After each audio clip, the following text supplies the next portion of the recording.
ಕರ್ನಾಟಕ ಭೀಮಸೇನೆ ವಿಜಯಪುರ ಜಿಲ್ಲಾ ಸಮಿತಿ ವತಿಯಿಂದ ಸರ್ಕಾರಿ ಪ್ರೌಢಶಾಲಾ ಮಕ್ಕಳಿಗೆ ಅಂಬೇಡ್ಕರ್ ಅವರ ಜೀವನ ಚರಿತ್ರೆಯ ಪುಸ್ತಕ ವಿತರಣೆ ಮಾಡಲಾಯಿತು.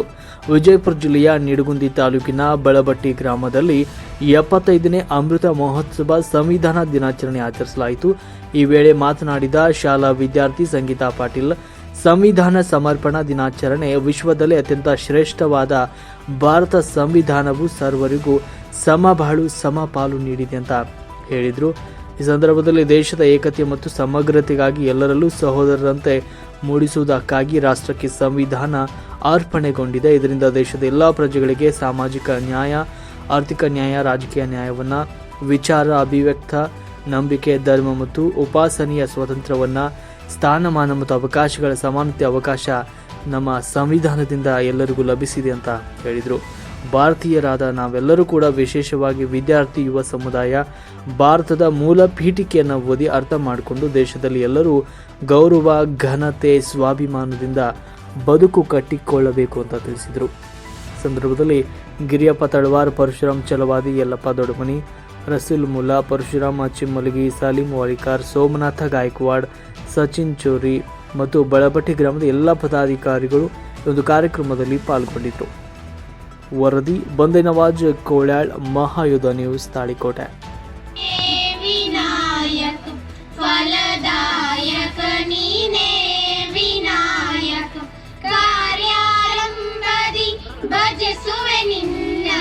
ವೀರ ಹೋರಾಟಗಾರ ಕ್ರಾಂತಿವೀರ ಸಂಗೊಳ್ಳಿ ರಾಯರನ್ನ ನನ್ನ ಮನಸ್ಸಿನಲ್ಲಿ ಸ್ಮರಿಸಿಕೊಳ್ತಾ, ಈಗಾಗಲೇ ಸಮಯದ ಅಭಾವವಾಗಿದೆ. ಆದ ಕಾರಣದಿಂದ ಈ ಅವರಿವರೆಲ್ಲವೇ ಈ ಒಂದು ಸಂವಿಧಾನ ಸಮರ್ಪಣಾ ದಿನಾಚರಣೆಗೆ ವೇದಿಕೆ ಮೇಲೆ ಆಚೀನರಾಗಿರ್ತಕ್ಕಂಥ ಎಲ್ಲ ಗಣ್ಯಮಾನರಿಗೆ ನನ್ನ ವಂದನೆಗಳನ್ನು ಸಲ್ಲಿಸ್ತೇನೆ. ಇವತ್ತ ಬಹಳ ಖುಷಿ ವಿಷಯ, ಯಾಕಂದರೆ ಒಂದು ಸಂವಿಧಾನದ ಸಮರ್ಪಣಾ ದಿನಾಚರಣೆಯನ್ನು ಒಂದು ವಿದ್ಯಾರ್ಥಿಗಳ ನೇತೃತ್ವದಲ್ಲಿ, ವಿದ್ಯಾರ್ಥಿಗಳ ಮುಂದೆ ಭಾರತ ಸಂವಿಧಾನದ ಒಂದು ಕಾರ್ಯಕ್ರಮ ನಡೀತಿದೆ ಅಂದರೆ ನನಗೆ ಭಾಳ ಖುಷಿ ಆಗ್ತಿದೆ.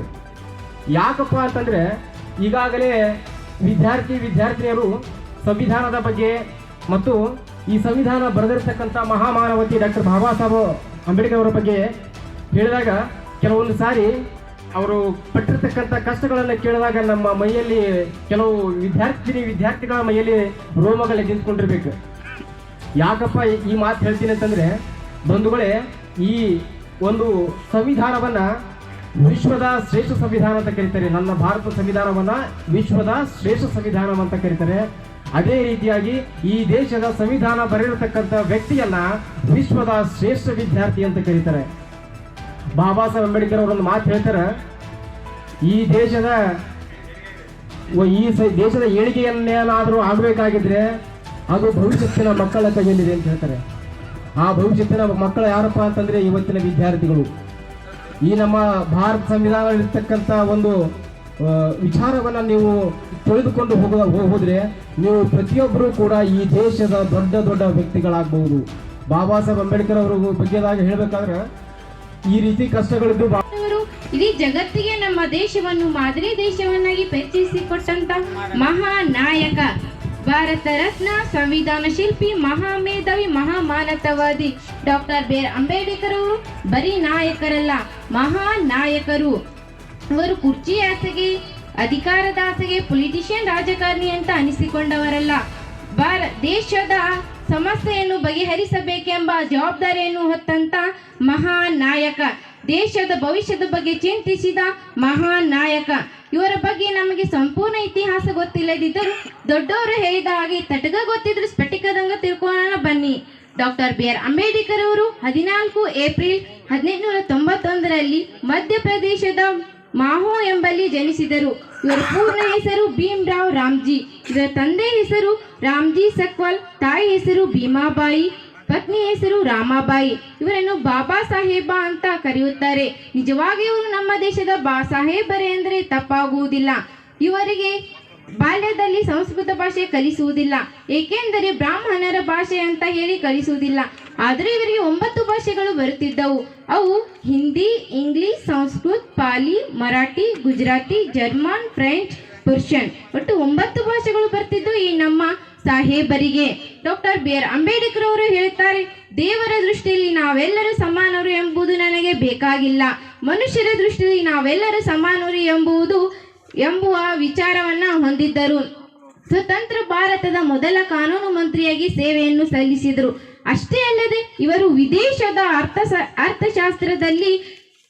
ಅರ್ಥಶಾಸ್ತ್ರದಲ್ಲಿ ಡಾಕ್ಟರೇಟ್ ಪಡೆದ ಮೊದಲ ಭಾರತೀಯರು. 1947ರಲ್ಲಿ ಕರಡು ಸಮಿತಿಯ ಅಧ್ಯಕ್ಷರಾದರು. ಇವರನ್ನು ಸಂವಿಧಾನ ಶಿಲ್ಪಿ ಅಂತ ಕರೆಯುತ್ತಾರೆ. ನಮ್ಮ ದೇಶದ ಸಂವಿಧಾನ ಲಿಖಿತ ಅತಿ ದೊಡ್ಡ ಸಂವಿಧಾನವಾಗಿದೆ. ಫಾದರ್ ಆಫ್ ಆಲ್ ಬ್ಯಾಂಕ್ಸ್, ಬ್ಯಾಂಕುಗಳ ತಂದೆ, ಪಿತಾಮಹ ಅಂತ RBIಗೆ ಕರೆಯುತ್ತಾರೆ. RBI ಅಂದರೆ ರಿಸರ್ವ್ ಬ್ಯಾಂಕ್ ಆಫ್ ಇಂಡಿಯಾ. ಸ್ಥಾಪನೆಯಾಗಿದ್ದು ಡಾಕ್ಟರ್ BR ಅಂಬೇಡ್ಕರ್ ಅವರು ನ್ಯೂಯಾರ್ಕ್ನ ಕೊಲಂಬಿಯಾ ಯೂನಿವರ್ಸಿಟಿಯಲ್ಲಿ ಸಂಶೋಧನೆಯ ವಿಷಯಗಳ ಬಗ್ಗೆ ಬರೆದಂತಹ ಆಧಾರದ ಮೇಲೆ. ಡಾಕ್ಟರ್ BR ಅಂಬೇಡ್ಕರ್ ಅವರು ಅಂದ ತಕ್ಷಣ ನಮಗೆ ನೆನಪಿಗೆ ಬರುವುದು ಸೂಟು ಬೂಟು ಹಾಕಿಕೊಂಡು ಕೈಯಲ್ಲಿ ಒಂದು ಪುಸ್ತಕ ಹಿಡಿದುಕೊಂಡು ಕೈಯನ್ನು ಹೀಗೆ ಮಾಡಿರುವ ಒಂದು ಸ್ಟ್ಯಾಚ್ಯೂ ನಮ್ಮ ಕಣ್ಣ ಮುಂದೆ ಬರುತ್ತದೆ. ಆದರೆ ಇವರಿಗೆ ಆದ ಅವಮಾನಗಳು ಒಂದಲ್ಲ ಎರಡಲ್ಲ. ಇವರು ಕೀಳು ಜಾತಿಯರು ಅಂತ ತಿಳಿದು ಇವರನ್ನು ಶಾಲೆಯ ಒಂದು ಮೂಲೆಯಲ್ಲಿ ಕೂಡಿಸ್ತಿದ್ದರು. ಆದರೂ ಇವರು ಶ್ರದ್ಧೆಯಿಂದ ಓದಿ ಮುಂದೆ ದೇಶದ ಸಂವಿಧಾನವನ್ನೇ ಬರೆದರು. ಇವರಿಗೆ ಆದ ಅವಮಾನ ಅಪಮಾನಗಳೇ ಮುಂದೆ ಬೆರೆಯಲು ಸಾಧ್ಯವಾಯಿತು. ಹೆಮ್ಮೆಯಿಂದ ಹೇಳೋಣ, ಡಾಕ್ಟರ್ BR ಅಂಬೇಡ್ಕರ್ ಅವರು ಜನಿಸಿದ ದೇಶದಲ್ಲಿ ಜನಿಸಿದ್ದೇವೆ ಎಂದು. ಡಾಕ್ಟರ್ BR ಅಂಬೇಡ್ಕರ್ ಅವರು ವಿಶ್ವದ ಪ್ರಮುಖ ಯೂನಿವರ್ಸಿಟಿಯಲ್ಲಿ ಕೊಲಂಬಿಯಾ, ನ್ಯೂಯಾರ್ಕ್ನ number 1 scholar in the world ಎಂಬ ಬಿರುದನ್ನು ನೀಡುತ್ತಾರೆ. ಡಾಕ್ಟರ್ BR ಅಂಬೇಡ್ಕರ್ ಅವರು ಬಾಬಾ ಸಾಹೇಬ ಅಂತ ಆತ್ಮಕಥೆಯಾದ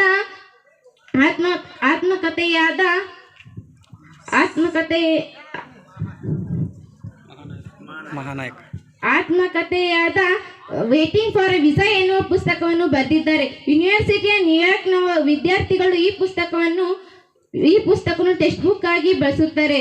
ನಮ್ಮ ಬಾಬಾ ಸಾಹೇಬರ ಜೀವನ ಚರಿತ್ರೆಯನ್ನು ಓದುತ್ತಾರೆ. ಇದೊಂದು ಸಂಕಟದ ಸುದ್ದಿ. 1956 ಡಿಸೆಂಬರ್ 6ರಂದು ಇವರು ಲೋಕವನ್ನು ತ್ಯಜಿಸಿದರು. ನಾವು ಜಾತಿ ಎನ್ನುವ ಕಾಲಂನಲ್ಲಿ ಮಾತ್ರ ನಾನು ಬ್ರಾಹ್ಮಣ ಅಂತ ಬರೆಯುತ್ತೇವೆ. ಆ ಕಾಲಂನಿಂದ ಹೊರಗೆ ಬಂದರೆ ನಾವು ಭಾರತೀಯರು. ಡಾಕ್ಟರ್ BR ಅಂಬೇಡ್ಕರ್ ಅವರು ಹೇಳಿದ್ದಾರೆ, ಏಕತೆ, ಸಮಾನತೆ, ಎಲ್ಲರೂ ಒಂದೇ ಎನ್ನುವುದನ್ನು ಹೇಳಿದ್ದಾರೆ. ಡಾಕ್ಟರ್ BR ಅಂಬೇಡ್ಕರ್ ಒಂದು ಮಾತನ್ನು ಹೇಳಿದ್ದಾರೆ, ಇತಿಹಾಸವನ್ನು ಬಲ್ಲವರು ಇತಿಹಾಸವನ್ನು ಸೃಷ್ಟಿ ಮಾಡುವರಂತ. ನಾವು ಓದಿ ಇತಿಹಾಸವನ್ನು ಬರೆದು ಇತಿಹಾಸವನ್ನು ಸೃಷ್ಟಿ ಮಾಡೋಣ ಎಂದು ಹೇಳುತ್ತಾ ಇಲ್ಲಿವರೆಗೂ ಮಾತನಾಡಲು ಅವಕಾಶ ಮಾಡಿಕೊಟ್ಟ ತಮಗೆಲ್ಲರಿಗೂ ಧನ್ಯವಾದಗಳನ್ನು ತಿಳಿಸುತ್ತಾ ನನ್ನ ಈ ಭಾಷಣ ಸಂಘಟನೆಯ ಕಾರ್ಯಕ್ರಮ ಅದ್ಭುತವಾಗಿ ನಡೆಸಿಕೊಟ್ಟಂತಹ ಎಲ್ಲ ಶಾಲೆಯ ವಿದ್ಯಾರ್ಥಿಗಳಿಗೆ ಮತ್ತು ಮುದ್ದು ಮಕ್ಕಳಿಗೆ ಕೋಟಿ ಕೋಟಿ ಅಭಿನಂದನೆಗಳು.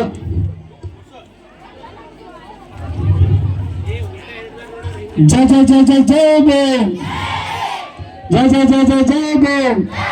ಡಾಕ್ಟರ್ ಬಾಬಾ ಸಾಹೇಬ್ ಅಂಬೇಡ್ಕರ್ ಅವರಿಗೆ, ಸಂವಿಧಾನ ಶಿಲ್ಪಿ ಅಂಬೇಡ್ಕರ್ ಅವರಿಗೆ, ಡಾಕ್ಟರ್ ಬಾಬಾ ಸಾಹೇಬ್ ಅಂಬೇಡ್ಕರ್ ಯಾರಿಗೆ ಬಂದಿಲ್ಲ ನೋಡ್ರ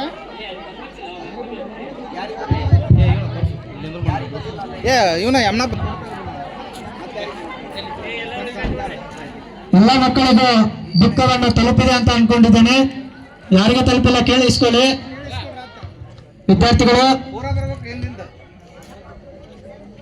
ನಮ್ಮ ಈ ಕಾರ್ಯಕ್ರಮದ ರೂವಾರಿಗಳು ವಿದ್ಯಾರ್ಥಿಗಳೇ,